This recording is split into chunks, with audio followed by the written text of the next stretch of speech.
A inscrição na OAB não constitui mero título honorífico, necessariamente agregado ao diploma de bacharel. A seleção de bacharéis para o exercício da advocacia deve ser tão rigorosa quanto o procedimento de escolha de magistrados e agentes do Ministério Público. Não é de bom aviso liberalizá-la. Senhores, um bom dia a todos. Estamos dando início a mais uma sessão de ética jurídica. Meu nome é Hugo Filardi, a gente está no PLE da Faculdade Nacional de Direito e a abertura desta aula é nada mais do que a ementa do julgamento do recurso especial 214.671 do Rio Grande do Sul. Esse julgamento ele ocorreu, perdoe-me, em agosto de 2000 e é um julgamento que evidencia a posição do STJ no sentido de prestigiar a necessidade da existência do exame de ordem como requisito indispensável ao exercício da atividade da advocacia. O STJ, Superior Tribunal de Justiça, no ano de 2000, enfrentou questão decorrente do artigo 8º da Lei 8.906 de 94, que é a lei alvo do nosso estudo durante esse semestre eletivo,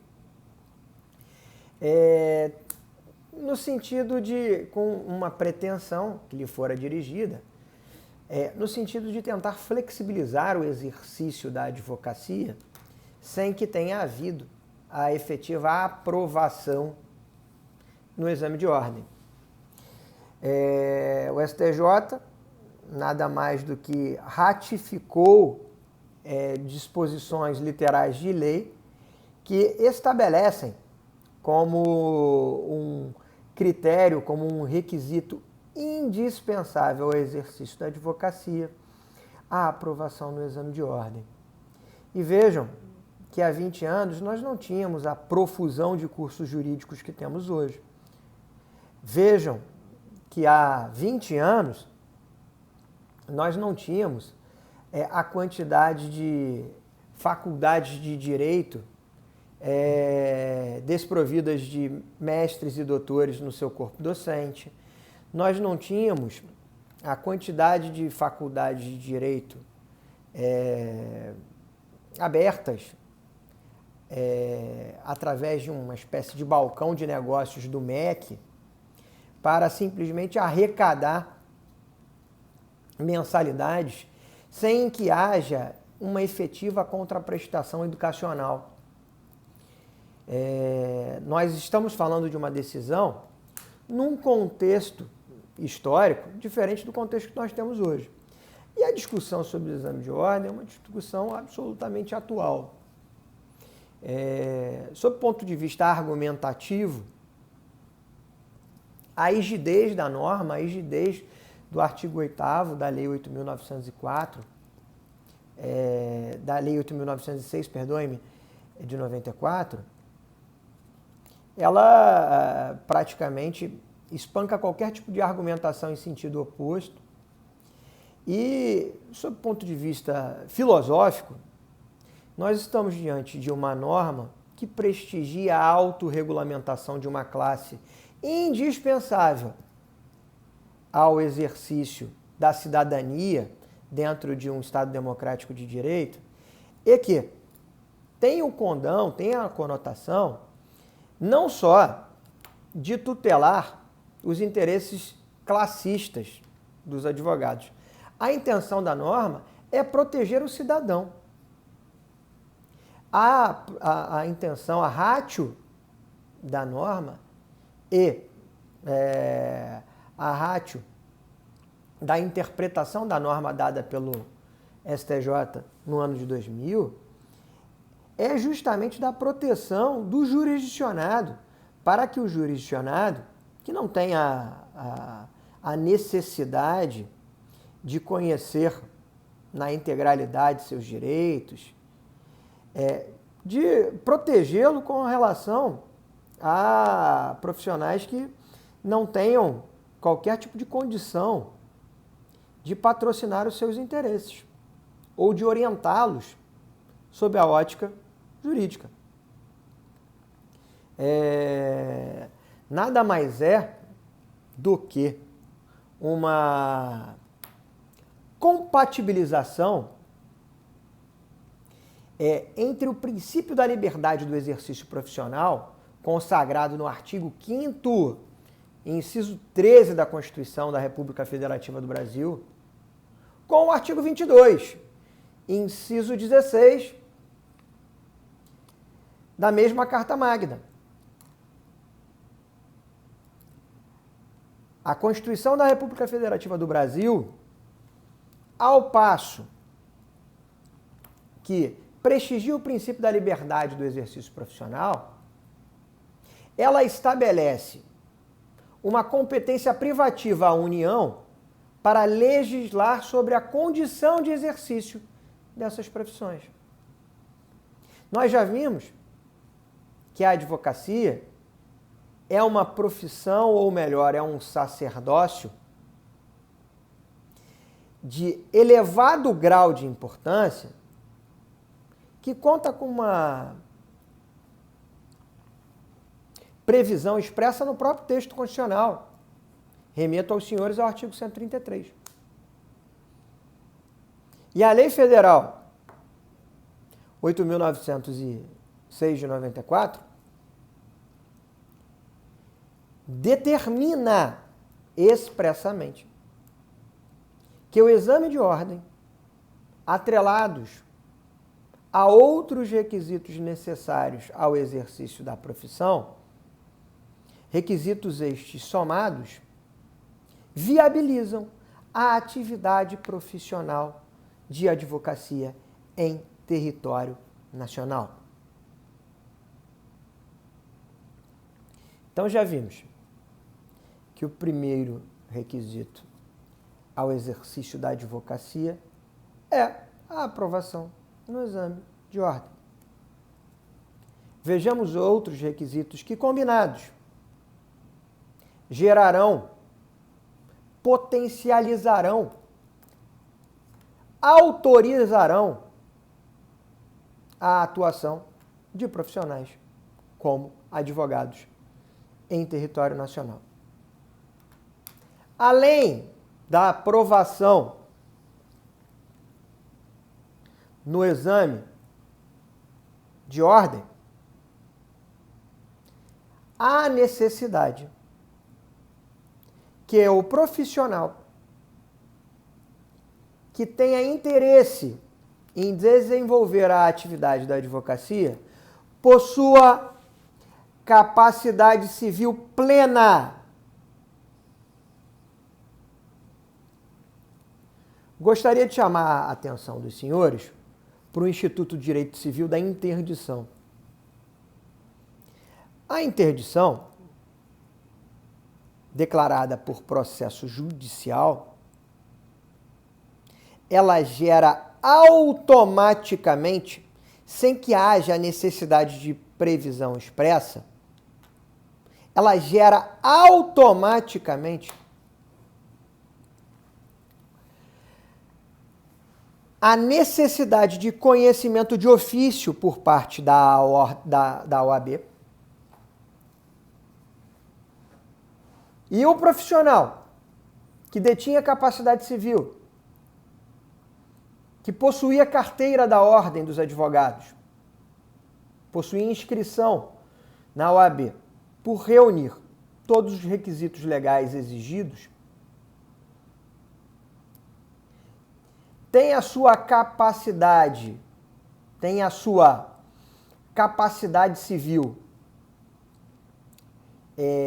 prejudicada por uma sentença de interdição, por óbvio que automaticamente, independentemente de decisão de tribunal de tribunal ético-disciplinar da Ordem dos Advogados, a sentença de interdição produz efeitos imediatos e retira automaticamente a possibilidade da prática de atos de advocacia por esse profissional. Eu me lembro de aulas anteriores, nós temos falado do artigo 4º e 5º, que trata de mandato e trata de atos nulos. O ato praticado por profissional inscrito no quadro da Ordem dos Advogados da OAB, mas que tenha sofrido processo de interdição civil, é nulo de pleno direito. A interdição, declarada por processo judicial, não precisa ser validada pela Ordem dos Advogados do Brasil. Ela produz efeitos imediatos. E esse profissional, ele não poderá mais praticar atos como advogado, sob pena de declaração posterior de nulidade absoluta dos atos praticados por este. Um outro ponto com relação à capacidade civil que eu acho fundamental tratar com os senhores é a possibilidade de nós termos profissionais inscritos no quadro da Ordem dos Advogados do Brasil com idade inferior a 18 anos, maioridade civil. Gostaria de lembrar aos senhores que um outro requisito para o exercício da advocacia é a obtenção do diploma de graduação em Direito. E o Código Civil nos remete que a graduação em curso superior é causa de maioridade civil, sem que haja a necessidade de emancipação daquele jovem com idade inferior a 18 anos. Então, temos dois requisitos combinados aí. A capacidade civil, você tem uma situação de um profissional que se gradua, logicamente, em direito, antes dos seus 18 anos, ele pode se tornar advogado porque ele tem o diploma de graduação em direito e o diploma de graduação é causa a obtenção do diploma de graduação é causa de maioridade civil. Um outro requisito necessário para que haja o deferimento da inscrição de um determinado profissional no quadro de advogados da Ordem dos Advogados do Brasil é a demonstração da regularidade eleitoral e militar.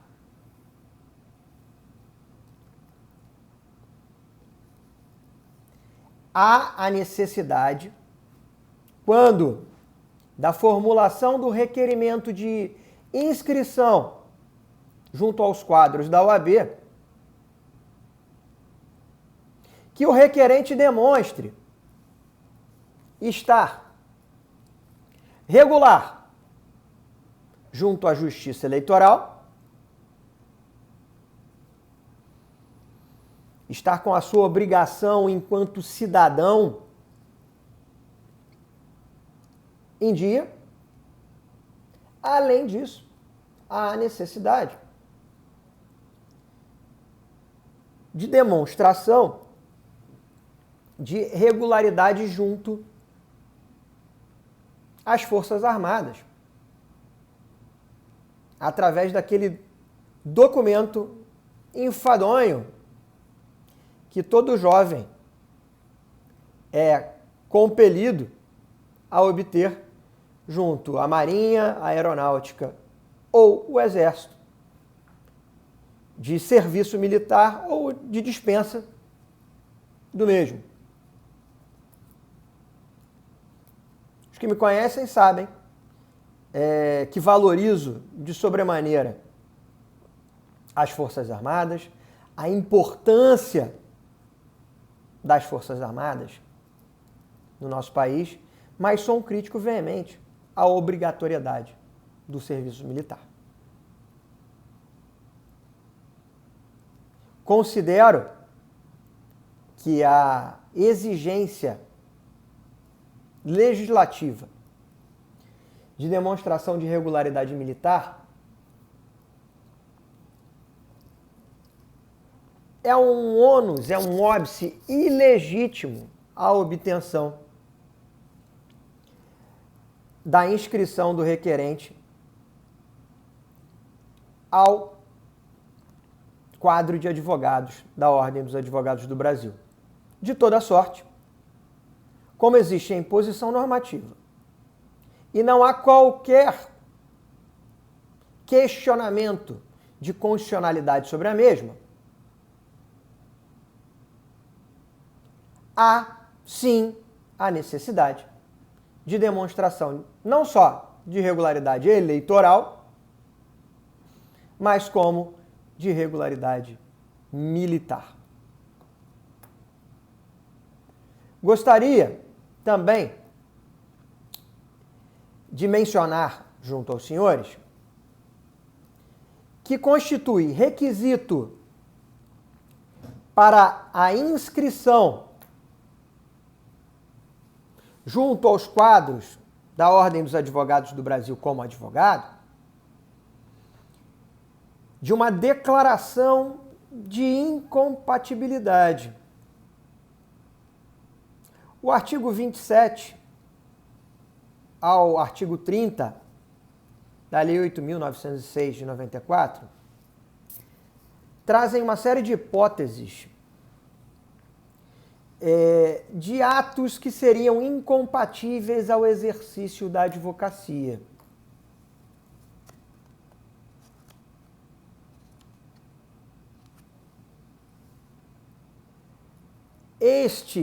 A ocupação destes atos, ou a realização desses atos, ou a ocupação de determinados cargos, trazem a direta demonstração de incompatibilidade entre o exercício da advocacia e o exercício de uma outra atividade praticada por profissional que queira ingressar nos quadros da ordem ou permanecer habilitado enquanto advogado. A gente vai abordar em outras sessões as hipóteses de incompatibilidade. Por ora, é importante que os senhores saibam que a declaração de ausência de incompatibilidade é requisito para o deferimento da inscrição de profissional do direito como advogado nos quadros da Ordem dos Advogados do Brasil. Além disso, existe a necessidade de demonstração por parte do futuro advogado para admissão e do advogado para manutenção no quadro de idoneidade moral.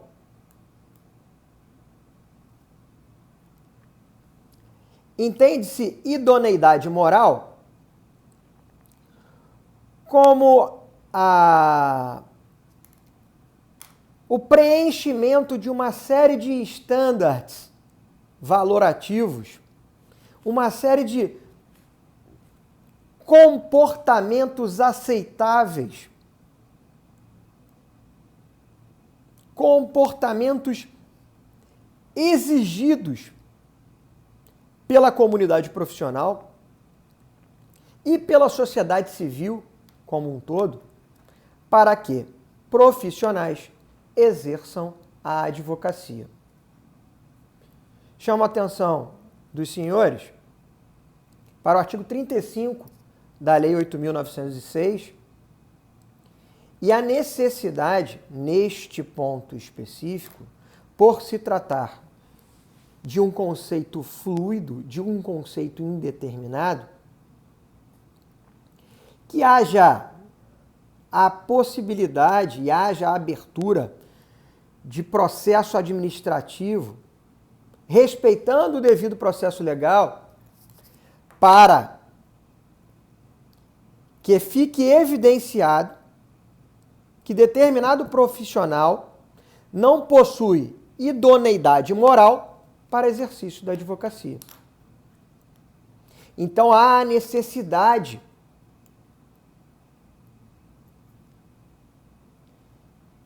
que haja uma declaração interna corporis, uma declaração do Tribunal Ético-Disciplinar da OAB, no sentido de que não há idoneidade moral a um determinado profissional para que este seja excluído ou não ingresse no quadro de advogados da OAB. Dentro desse conceito de idoneidade moral,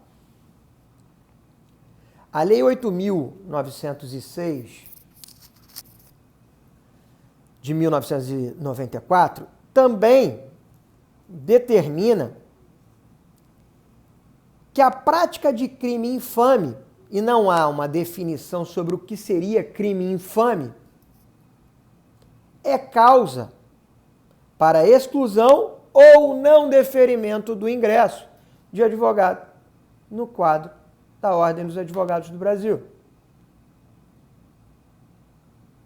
O que seria o crime infame, senhores? Não há uma definição formal. Mas crime infame seria aquele crime praticado por pretenso advogado ou por profissional do direito que gostaria de ingressar no quadro da Ordem dos Advogados do Brasil e que envergonhe a categoria ou coloque em risco a perfeita aderência da categoria de advogados enquanto defensora da sociedade civil. Veja que o conceito de crime infame é absolutamente abrangente. E essa abrangência permite que em determinados momentos haja um maior rigor, uma maior amplitude nos crimes tidos como infame, e em outros momentos haja uma espécie de tolerância com relação a determinados tipos de crime. A jurisprudência do Tribunal de Ética, do Conselho Federal da Ordem e das seccionais, tem sido firmada no sentido de que os crimes infames são aqueles crimes contra a vida e, mais que isso, estariam inseridos nesse tipo de crime, crime infame, os crimes contra o erário e os crimes de corrupção. Então é absolutamente comum nós assistirmos à exclusão de maus colegas que, de certa forma, arquitetaram de uma maneira absolutamente a envergonhar a nossa categoria uma série de situações e esquemas jurídicos que legitimem desvios financeiros,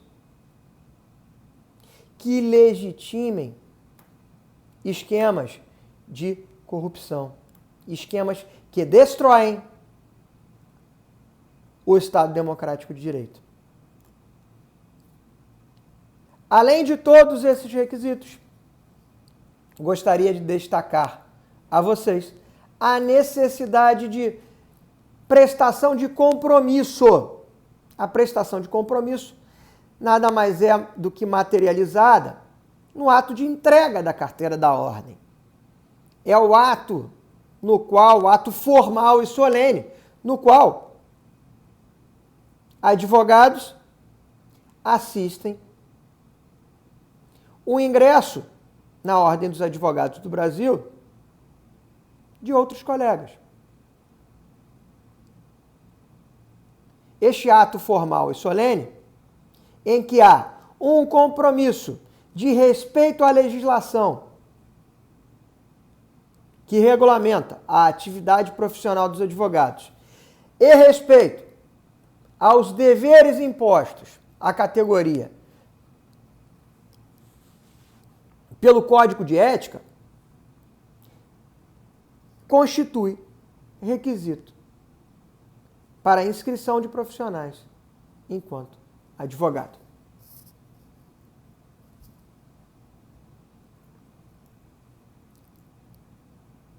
Gostaria ainda, dentro do artigo 8º, gostaria de chamar a atenção dos senhores para a questão do advogado estrangeiro em território nacional. Antes da lei, perdoem-me acabei aqui cometendo um deslize com a câmera. Peço desculpa a todos.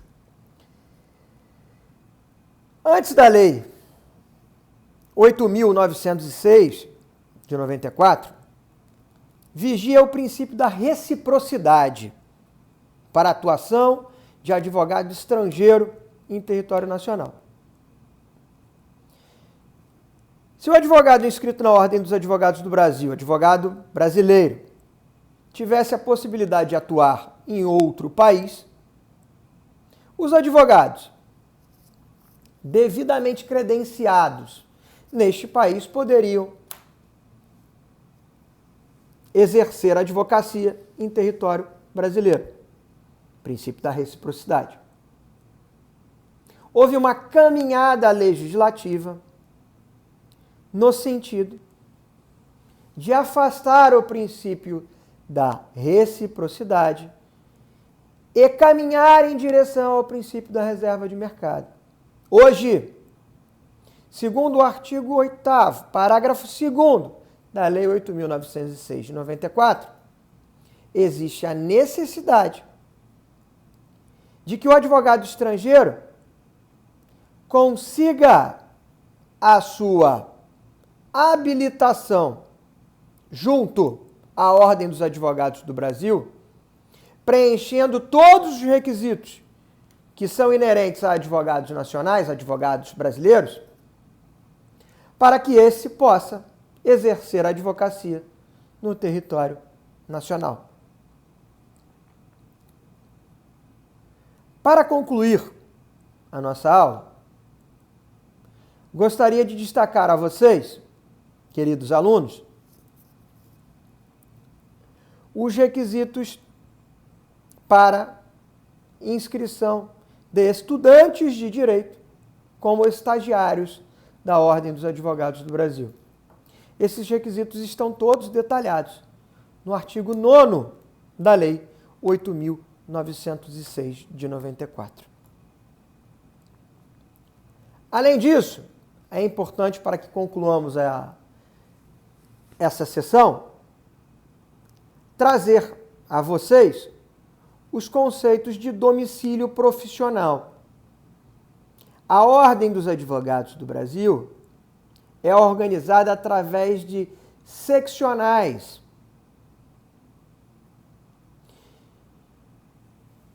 de ordens dos advogados do Brasil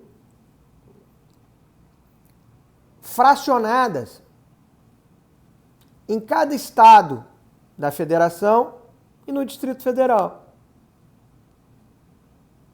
Então, quando você formula um requerimento de admissão junto a uma ordem dos advogados do Brasil, você formula um requerimento de admissão, muito embora a carteira da ordem possua validade em território nacional, você formula requerimento direcionado a uma seccional específica, que será o seu domicílio profissional, será o Estado ou o Distrito Federal, em que você fixará a sua atividade predominante.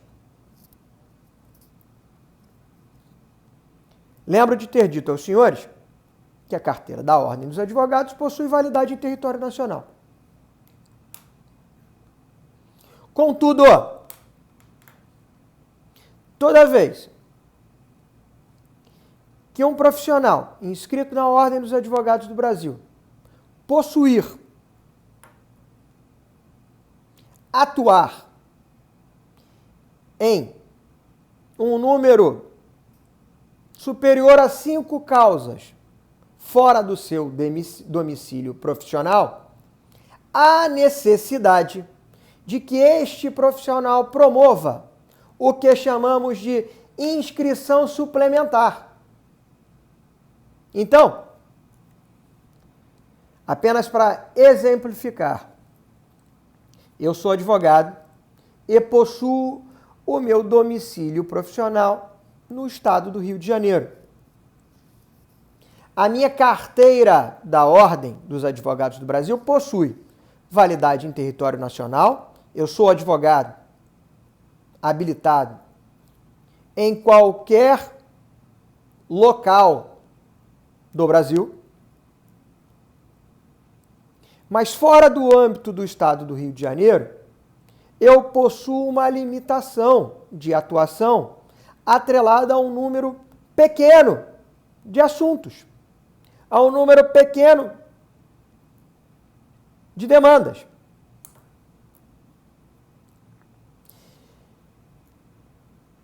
Prosseguindo no exemplo, eu possuo escritório também em São Paulo e patrocino uma quantidade significativa de causas no estado de São Paulo. Para que eu patrocine de maneira regular esta quantidade significativa de casos no estado de São Paulo, eu tive que promover a minha inscrição suplementar junto à Ordem dos Advogados do Brasil em São Paulo. Então eu possuo uma carteira principal atrelada ao meu domicílio profissional e para patrocinar simultaneamente um número superior a 5 causas, eu deverei